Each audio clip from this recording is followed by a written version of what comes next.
On Wednesday's broadcast of MSNBC's Morning Joe, MSNBC legal analyst Danny Cevallos stated that the pretrial diversion on a gun charge that Hunter Biden was going to receive under the plea agreement that fell apart later in the day is an amazing deal and a gift from heaven that is as good as if you went to trial and won on a charge that there's a lot of video and photographic evidence for, in addition to the evidence in Hunter Biden's book.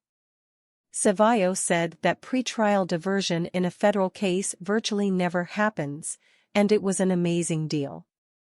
And, frankly, if the government's going to start handing out pretrial diversion like this, I'm going to get in line, because it's an amazing deal. Like I said, it gets you just as good as not guilty. You can get your record expunged, at least in state court, depending on the state. It's as good as if you went to trial and won.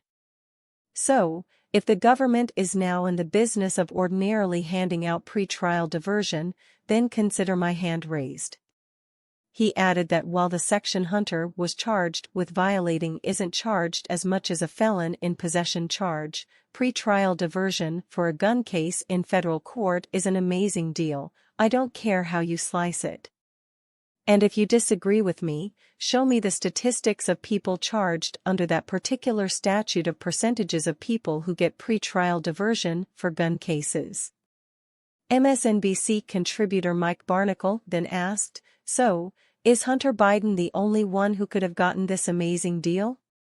Cevallos responded, "I don't know about that. I'm not going to go so far as to say that it was some kind of political influence. But it must be amazing lawyering. Look, it's the kind of thing that, maybe it factored subconsciously or consciously into the government's mind, they have to consider whether they can get a conviction.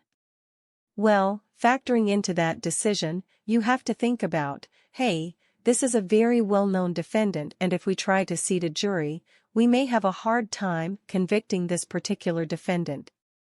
And I do agree that this particular subsection of the gun statute is harder to prove, but look, if you need to prove that Hunter Biden was an abuser of drugs, I think there's a lot of video and photographic evidence that that was going on, including a book.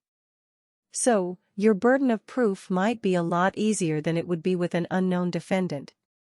I just can't back down from the idea that, in federal court, gun charges under this particular statute, pretrial diversion is a gift from heaven.